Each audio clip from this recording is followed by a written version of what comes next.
اعوذ باللہ من الشیطان الرجیم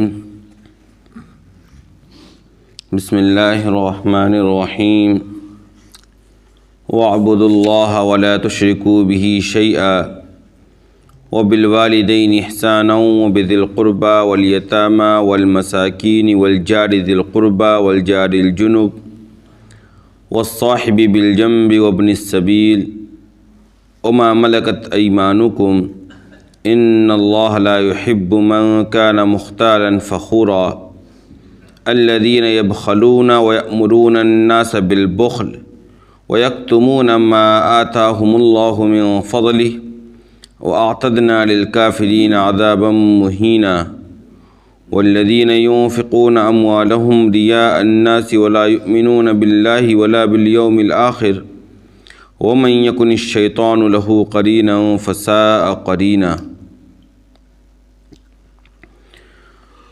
وماذا عليهم لو آمنوا بالله واليوم الآخر وأنفقوا مما رزقهم الله وكان الله بهم عليما إن الله لا يظلم مثقال ذرة وإن تك حسنة يضاعفها ويؤت من لدنه أجرا عظيما.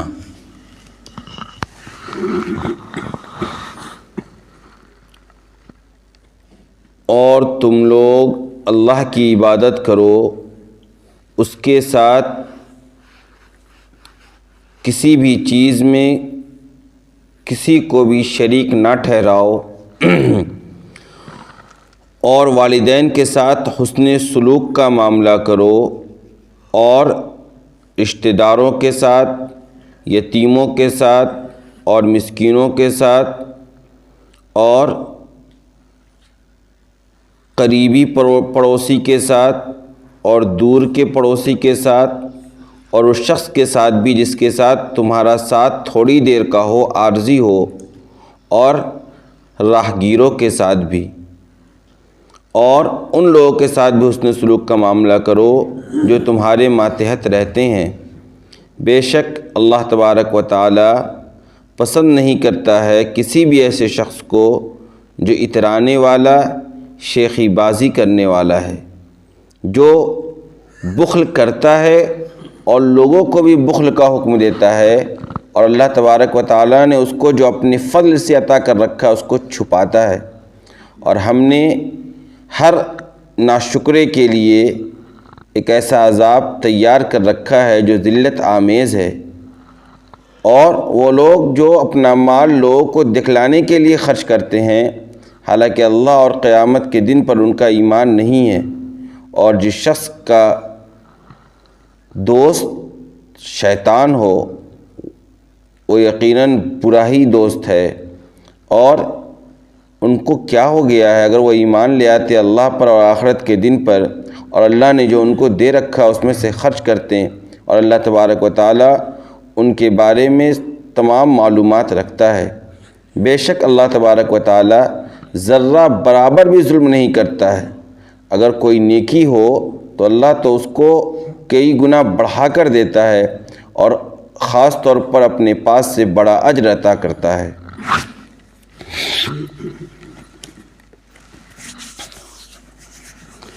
سورہ نساء کی ابتدا سے ہم اور آپ دیکھ رہے ہیں کہ عام طور پر وہ احکامات مسلمانوں کو دیے جا رہے ہیں جن کا تعلق حقوق العباد سے ہے۔ دو طرح کے حقوق ہوتے ہیں، ایک حقوق اللہ اور ایک حقوق العباد، یعنی کچھ حقوق بندوں پر وہ ہیں جس کا تعلق اللہ تبارک و تعالیٰ کی ذات پر ہے، جیسے بندے کے اوپر یہ حق ہے کہ وہ اللہ کو ایک مانے، اس کے ساتھ کسی کو شریک نہ ٹھہرائے، اسی سے ڈرے، اور ہر چیز کا مالک و خالق اسی کو مانے، اور اس نے جن عبادات کو کرنے کا حکم دیا اس کو بجا لائے۔ یہ اللہ کا حق ہے بندوں پر۔ اور اسی طریقے سے کچھ حقوق وہ ہیں جو حقوق العباد کے قبیل سے ہیں، اور حقوق العباد کا مطلب یہ ہے کہ بندوں کا حق بندوں پر رکھا گیا ہے، جیسے ایک بیٹے کے اوپر اس کے ماں باپ کا حق رکھا گیا ہے، ایک ماں باپ کے اوپر اس کے بیٹے کا حق رکھا گیا ہے، ایک شوہر کے اوپر اس کی بیوی کا حق رکھا گیا ہے، ایک بیوی کے اوپر اس کے شوہر کا رکھا گیا ہے۔ اسی طریقے سے ایک پڑوسی کا حق دوسرے پڑوسی کے اوپر، ایک رشتہ دار کا حق دوسرے رشتہ دار کے اوپر، غریبوں کا حق مالداروں کے اوپر، اس طرح کے بہت سے حقوق ہیں جن کا تعلق بندوں سے ہے۔ اس کو بھی پورا کرنا، اور اس سلسلے میں بھی احکامات اللہ تبارک و تعالیٰ نے نازل فرمائے ہیں، بلکہ حقوق العباد کا معاملہ زیادہ سخت ہے۔ انسان حقوق اللہ کی اگر تلفی کر رہا ہے تو اللہ تبارک و تعالیٰ اگر چاہے گا تو اپنی حقوق کو معاف کر دے گا، چونکہ وہ غفور الرحیم، اور بندہ جب توبہ کرتا ہے اور اس سے معافی چاہتا ہے تو اللہ بھی متوجہ اپنے بندوں کی طرف ہوتا ہے۔ لیکن جو معاملات، جو احکامات، جو حقوق بندوں کے قبیل کے ہیں اور ایک بندے کا حق ایک بندے پر رکھا گیا ہے، ان حقوق کی اگر آپ تلفی کریں گے اور ادائیگی ایمانداری کے ساتھ نہیں کریں گے تو ان حقوق کے سلسلے میں، ان حقوق کی ادائیگی نہ کرنے کے سلسلے میں جو گناہ آپ کے سر پر آئے گا اس کی معافی اس وقت تک نہیں ہو سکتی جب تک وہ بندہ خود معاف نہ کر دے جس کا حق آپ نے ضائع کیا ہے۔ اس لیے انسانوں کو حقوق اللہ کے ساتھ ساتھ حقوق العباد کے متعلق بھی ڈرتے رہنا چاہیے۔ تو ہم اور آپ دیکھ رہے ہیں کہ سورہ نساء کی ابتدا سے ہی حقوق العباد کا ہی زیادہ ذکر ہے، جیسے یتیم بچے، یہ حقوق العباد کے قبیل سے، ان کے حقوق کے بارے میں بتلایا گیا، بیوی کے حقوق کے بارے میں بتلایا گیا، شوہر کے حقوق کے بارے میں بتلایا گیا، جو وارثین ہیں ان کے حقوق کا تذکرہ ہوا کہ بھائی ان کا یہ حق ہے، ان کو دو۔ آج کی آیت میں جن آیات کی تلاوت ہم لوگوں نے کی، ان آیات کے اندر تفصیل کے ساتھ حقوق العباد کا تذکرہ ہے، اور حقوق العباد کے تذکرہ سے پہلے حقوق اللہ کا بھی ذکر کر دیا گیا ہے۔ کیونکہ حقوق العباد کی ادائیگی بھی وہی بندہ کرتا ہے جس کے پیش نظر اللہ تبارک و تعالیٰ کی ذات، اس کے سامنے حاضری کا استحضار ہوتا ہے۔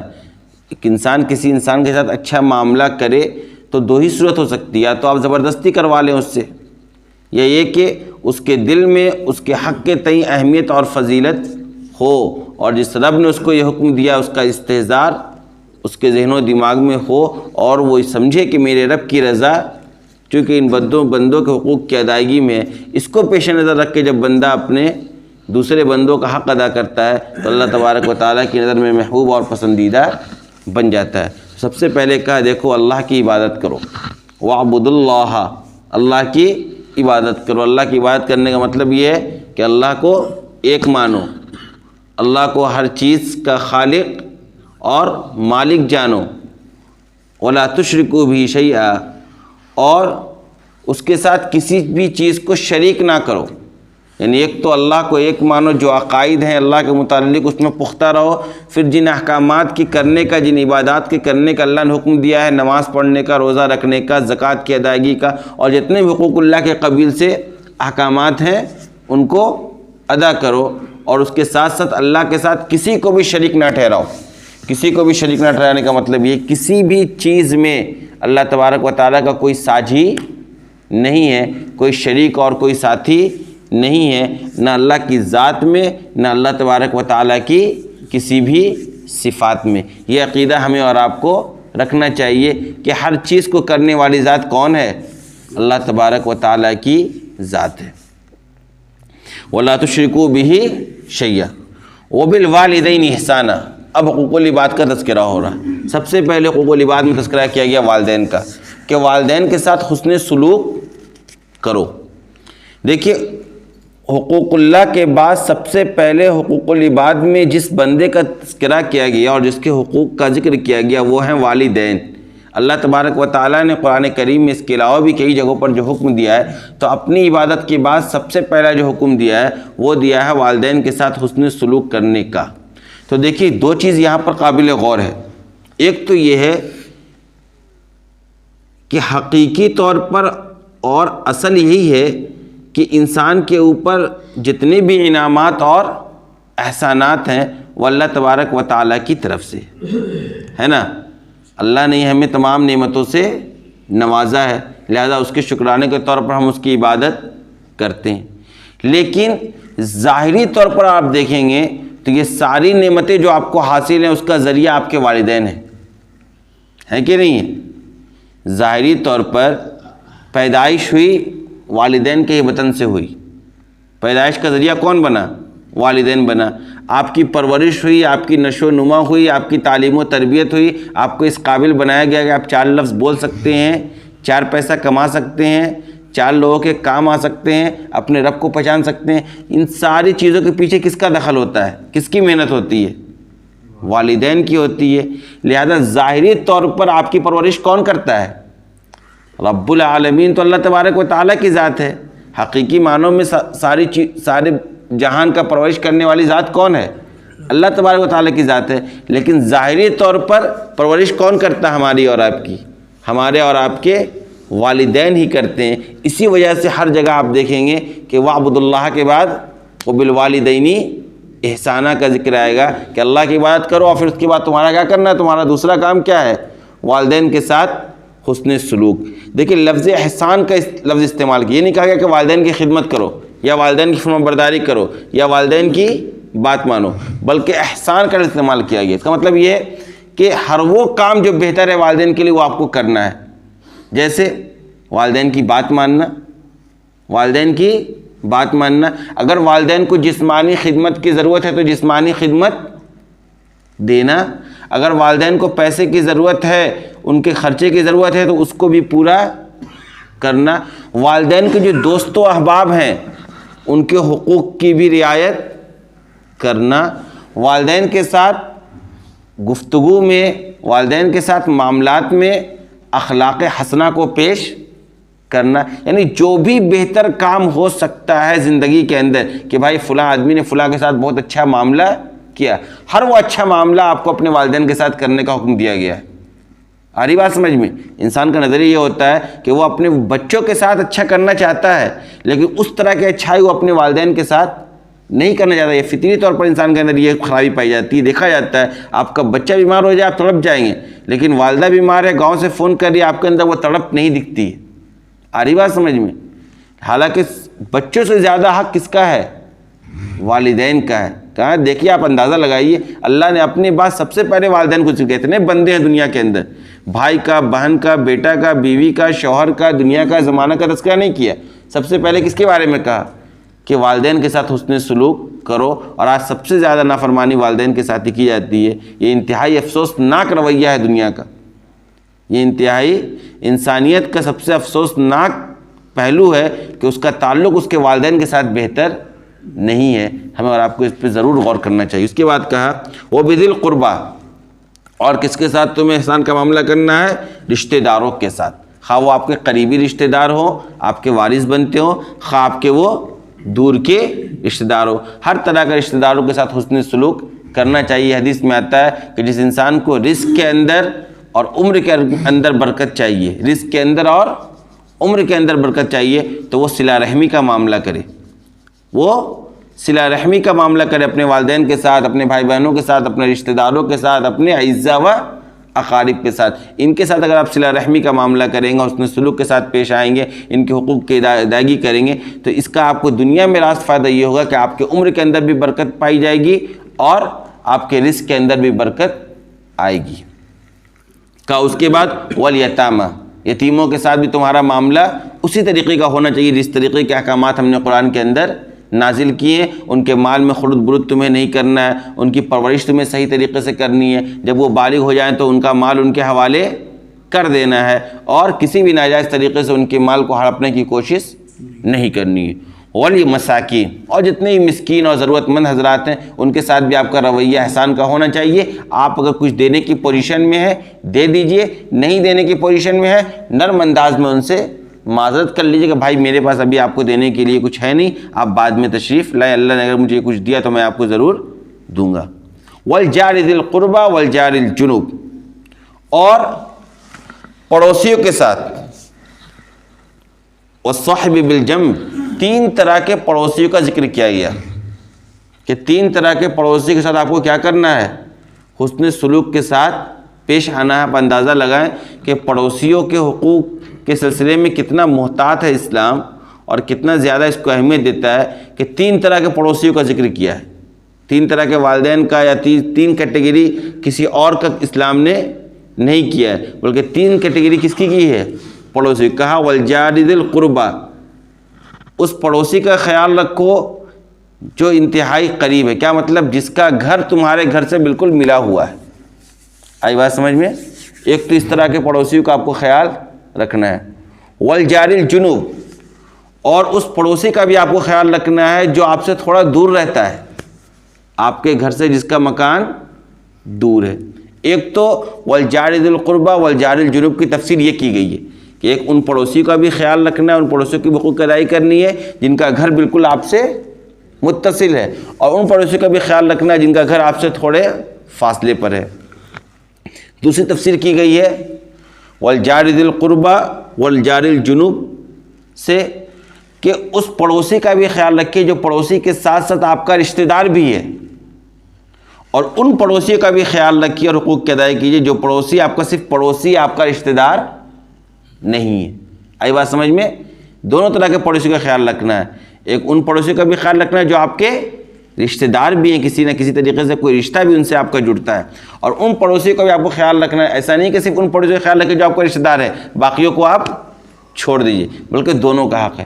تیسری تفسیر کی گئی ہے کہ اس پڑوسی کا بھی خیال رکھیے جو مسلمان ہے، اور اس پڑوسی کا بھی خیال رکھیے جو دیگر مذہب کو قبول کرنے والا ہے. یعنی پڑوسیوں کے سلسلے میں آپ کو مذہب بھی نہیں دیکھنا ہے کہ نہیں بھائی مسلمان پڑوسی ہے لہذا اس کا خیال رکھا جائے، اور ایک طرف غیر مسلم پڑوسی ہے تو اس کا خیال نہیں رکھا جائے، بلکہ پڑوسیوں کے حقوق اتنے ہیں کہ آپ صلی اللہ علیہ وسلم نے ارشاد فرمایا کہ حضرت جبریل علیہ السلام پڑوسیوں کے سلسلے میں اتنے حقوق لے کر اترتے تھے کہ مجھے یہ خوف ہوا کہ کہیں پڑوسیوں کو وارث نہ قرار دے دیا جائے. یعنی جس طریقے سے اسلام نے متروکہ مال میں چند لوگوں کو اصحاب الفروض بنایا ہے نا، کہ ایک انسان مال چھوڑ کر مرتا ہے تو اس کا حقدار یہ اتنے حصے کے ہوتے ہیں، تو جس درجے سے حقوق اور جتنی فضیلت پڑوسیوں کی آ رہی تھی، مجھے یہ خوف اور اندیشہ تھا کہ کہیں پڑوسیوں کو بھی وارث نہ بنا دیا جائے، اتنے ان کے حقوق ہیں. اور دیکھ کتنی تفصیل سے قرآن نے کہا کہ کسی بھی طرح کا پڑوسی ہو، خواہ قریب کا ہو، خواہ دور کا ہو، خواہ رشتہ دار پڑوسی ہو یا غیر رشتہ دار پڑوسی ہو، خواہ وہ مسلم پڑوسی ہو خواہ وہ غیر مسلم پڑوسی ہو، ہر ایک کے ساتھ آپ کا معاملہ اخلاق حسنہ کا ہونا چاہیے، احسان کا ہونا چاہیے، ان کے حقوق کی ادائیگی کی ہونی چاہیے. آج کے زمانے میں یہ ایک فلسفہ ہو گیا ہے، آج کے زمانے میں یہ بالکل نایاب بات ہو گئی ہے. شاید ہی کوئی بندہ آپ کو مل جائے جس کے اپنے پڑوسی سے تعلقات اچھے ہوں گے، اور خاص طور پر اگر 2-3 پشت ساتھ رہتے ہوئے آ رہے ہیں تب تو کوئی معاملہ بن ہی نہیں سکتا اخلاق کا اور تعلقات کا. اللہ قرآن نے کیا کہا کہ تمہیں ان کا خیال رکھنا ہے. آپ کے ساتھ آپ کا پڑوسی کیسا معاملہ، اس سے بحث نہیں ہے، آپ کا معاملہ صحیح ہونا چاہیے اگر آپ کے دل میں اللہ کا ایمان اور اللہ کے رسول کی محبت ہے تو. اس کو کہا وَالصَّاحِبِ بِالْجَنْبِ، آپ اندازہ لگائیے کیسے حقوق کی رعایت کی گئی اسلام کے اندر انسانیت کی. کہا اس پڑوسی کا بھی تمہیں خیال رکھنا ہے جو عارضی طور پر تمہارا پڑوسی بن گیا ہے. کیا مطلب؟ سفر میں جا رہے ہیں اور ایک ساتھی آپ کے ساتھ ہیں سفر میں، بھئی برتھ آپ کا ہے 12 نمبر اور 13 نمبر برتھ میں کوئی اور اجنبی بیٹھا ہوا ہے، 4-5 گھنٹے کا سفر ہے، ایک ون ڈے کا سفر ہے مان کر چلے. اس دوران میں جو آپ کا عارضی پڑوسی ہے جو آپ کے ساتھ عارضی سفر میں ہے، اس کے بھی حقوق کی آپ کو رعایت کرنی ہے. اگر اس کے پاس کھانے کا سامان نہیں ہے سفر میں تو کھانا پیش کیجیے، پانی کا سامان نہیں ہے تو پانی پیش کیجیے، اگر اس کے پاس بیٹھنے کی جگہ نہیں ہے تو اس کو بیٹھنے کا جگہ دیے. یہ تو میں نے ایک مثال دی، ورنہ جو جس کا بھی تعلق آپ کے ساتھ، آپ کام کرتے ہیں آفس کے اندر، آپ کے بغل کے ٹیبل کا ایک شخص ہے جس کے ساتھ آپ کا روزانہ 8 گھنٹے کا اور 7 گھنٹے کا ساتھ ہے، اس کے بھی حقوق کی آپ کو رعایت کرنی ہے. ان سب چیزوں میں اسلام اور غیر اسلام کا کوئی مسئلہ نہیں ہے. بحیثیت انسان یہ احکامات دیے گئے ہیں، انسانیت کی رواداری، انسانیت کی ہمدردی، انسانیت کی خیرخواہی ہر بندے کے اندر ہونا چاہیے. اور بحیثیت انسان آپ کا کوئی تھوڑی دیر کا بھی ساتھی ہے، کوئی آپ کے پڑوس میں آیا ہے 1 مہینے کے لیے رہنے کے لیے، بہت سے لوگ بڑے شہروں میں آتے ہیں، کوئی پروجیکٹ ہے کسی طرح کا کوئی کام، اس کے لیے مجھے 10 دن اس شہر میں رہنا ہے، آپ کے بغل والے مکان کو میں لے رہا ہوں. 10 دنوں میں وہ مسافر بھی ہے، اس اعتبار سے آگے اس کے اور حقوق آ رہے ہیں، اور پھر وہ اجنبی ہے، آپ کا پڑوسی بنا ہے. بہت سے مسائل پیش آتے ہیں نئے شہروں میں لوگوں کو، نئے علاقے میں، نئے شہروں میں، نئی آفس میں، نئے بازار میں، یعنی کہیں بھی انسان نیا اجنبی ہوتا ہے تو بہت سے مسائل پیش آتے ہیں. اب 10-15 دن رہنا ہے، آپ دیکھیے ایسا نہیں بیچارہ ہر چیز جا کے بازار سے نیا خرید کر لائے، حالانکہ 10 دن بعد اس کا وہ استعمال میں نہیں آئے گا. آپ اپنی ضرورت کی چیز کو دیکھ لیں. آپ کو 10 دن رہنا ہے, میری گاڑی خالی ہے, آپ اسی گاڑی سے چل جایا کریں, یا میں بھی جاتا ہوں اسی علاقے میں, چلے میں آپ کو چھوڑ دیا کروں گا. یہ آپ کا اخلاق ہونا چاہیے. یہ قرآن کہہ رہا ہے, اللہ یہی چاہتا ہے بندوں سے, اپنے بندوں سے, کہ میرے ماننے والوں کے اندر یہ اخلاق پائی جانی چاہیے. کہا وابن السبیل, اور راہگیروں کے ساتھ. کوئی بھی مسافر ہے, کوئی مسافر آپ کے شہر میں آئے, آپ پوچھیں ہمارے یہاں حالات یہ, کوئی مطلب یہ ہونا چاہیے. بہت سے مسئلے بولنا ہی چاہتا آدمی, لگتا ہے کہ خاص طور پہ خود کے ذات سے وہ متعلق حقوق ہو رہے ہیں. جیسے مان کر چلیے آپ کی مسجد میں کوئی بیچارہ سفیر ہی آیا اعلان کرنے کے لیے, ظہر کا وقت ہے یا عشاء کا وقت ہے, تو وہ تو مسافر ہے, وہ کہیں نہ کہیں ہوٹل میں کھانا کھائے گا. اگر آپ تھوڑی دیر کے لیے اس سے پوچھ لیں کہ بھائی آپ مسافر ہیں, کہاں سے آئے, کہاں ٹھہرے ہیں, کھانے کا آپ کا کہاں نظم, اگر نہیں تو چلیے آپ میرے ہیں, جو بنا ہے وہ آپ دے دیں. بھائی جو ماں حاضر ہے, آپ کے پاس 2 روٹی ہے, دال ہے, آپ اس کو پیش کر دیں. اسلام یہ تھوڑی کہتا ہے کہ سب کو آپ مرغا اور خسی بیٹھ کر کھلائیں. ایسا کسی کام کا اسلام مکلف نہیں بناتا ہے جو سامنے والے کے لیے مشکل کا سامان ہو جائے. مہمان نوازی کا یہ مطلب نہیں ہے کہ آپ دنیا جہان کی تمام نعمتوں کو دسترخوان پر جمع ہی کریں. جو ہے آپ کے پاس وہ کھلا دیں, آپ اخلاص کے ساتھ ایک چائے پلا دیں گے, وہی کافی ہے.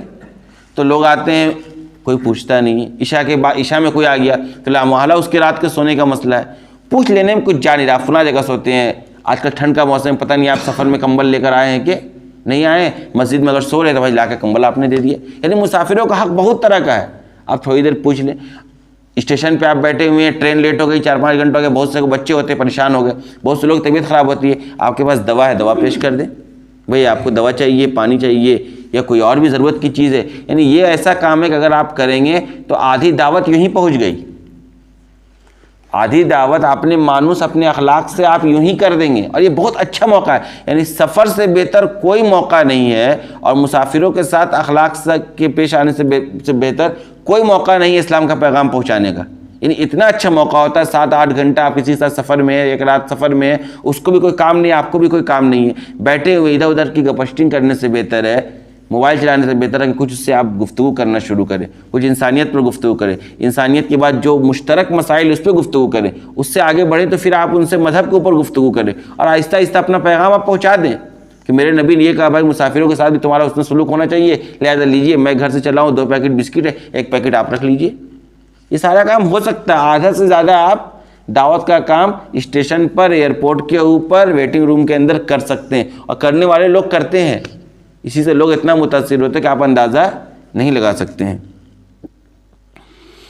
وما ملکت ایمانکم, اور ان لوگوں کے حقوق کی بھی تمہیں رعایت کرنی جو تمہارے ماتحت رہتے ہیں. اس میں باندی اور غلام تو ہے ہی ہیں, اس کے علاوہ جو بھی آپ کے ماتحت ہیں. موجودہ زمانے میں شرعی طور پر کوئی باندی اور غلام نہیں ہے, لیکن جو لوگ آپ کے یہاں خدمت گزار ہیں, آپ کے دکان میں, آپ کے مکان میں, آپ کی گاڑی کا ڈرائیور ہے, یا جو بھی اس طرح کے لوگ ہیں جو آپ کے ماتحت ہیں, ان کے اوپر غصہ تو بہت جلدی آتا ہے آپ کو, حالانکہ غصہ کرنے کا حکم نہیں دیا گیا ہے.